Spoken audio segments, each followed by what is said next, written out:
So I decided to use the Deviant Moon Tarot to answer this question for this fictitious person. How am I preventing myself from happiness?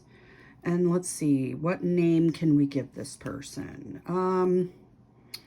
Let's say it is Cliff. A guy named Cliff wants to know, what is he doing to prevent himself from being happy? Let's see what the Deviant Moon Tarot has to say. And this is an amazing deck. A lot of people hate it at first, and then they're in love with it because it is just super unique. So I also have the Deviant Moon book. And this baby is beautiful. Oop. So you can see here that we have let me zoom out. I think that's the best I'm gonna do. So you can see we have a picture of the card, and then we have, you know, a lot about it, upright and reverse meanings. So, and then he also talks about how he came up with the card.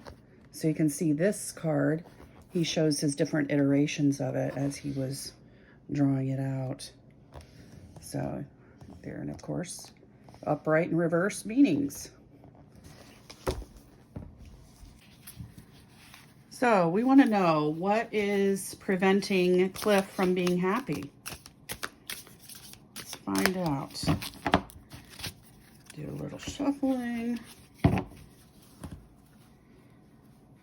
What is keeping Cliff from being happy?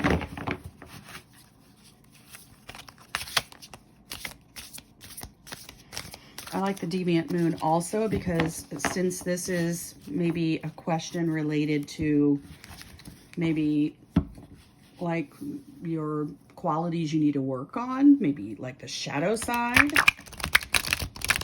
I decided to use this deck because I think it does a good job addressing the shadow side of things. So let's draw 3 cards. What is preventing Cliff from happiness?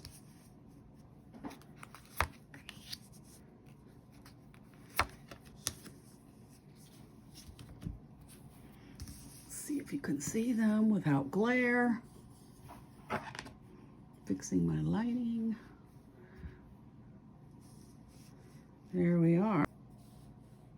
Okay, so what is preventing Cliff from happiness? How is he getting in the way of his own happiness? The first thing that jumped into my head was work. His work is getting in the way of his happiness because this card is about mastery and work. And if we're looking at it as a way like shadowy, like what's the problem? Maybe he's working too much.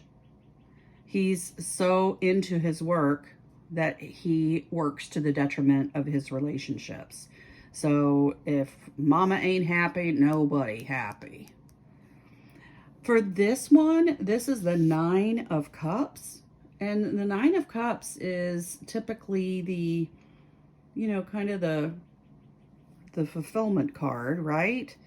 But what I feel like from this is he's got a lot of options. He has success and, you know, abundant pleasures, but it looks like he has unleashed something he can't control if you're looking at this as a shadowy side. So, you know, you have all these options. You've let this genie out of the bottle. You have abundance, but are you maybe taking those abundant pleasures a little too far? Are you partaking in other women, maybe, Cliff? I don't know. That's just something I think of when I see this. He seems, this is supposed to be a happy card, you know, but I feel like maybe his work and what he partakes with after work may be a problem. And then the Page of Wands in reverse.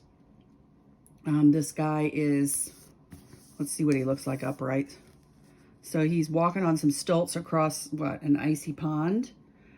And he really doesn't, I mean, the ice is cracking, but he doesn't seem to care, does he? So, I have pulled out the book, and it has some good meanings in here. And I always have trouble with the court cards. So the Page of Wands in reverse is dim-witted, poor choices, indecisive. Yeah, I'd say you're a dimwit, you know, walking on stilts across an icy pond when the ice is cracking. Dude, what are you doing? So maybe those poor choices have come from this abundant pleasure. So it sounds like Cliff is kind of standing in his own way, isn't he? Maybe working too much, playing too much, making some wrong choices. That's what I see from this. So what do you see? This is the Deviant Moon Tarot. And I'm telling you, this is beautiful and weird. It's weird, but beautiful. Let's look at some of this stuff. I love this card because this is like the Two of Swords, and this is the traditional Rider-Waite card, has these two, or it has a person sitting on a bench with two swords. The lady's blindfolded, and it's about indecision. And this is such a cool card because it's like you're fighting against yourself. Look, this is the same person. It's like, you know, the angel on your shoulder and the devil on your shoulder. You know, that's what I think about this. So it creates great imagery and creates great readings, I think. So that is reading number 6. And I'll see you for the next one. A total-loo. Bye.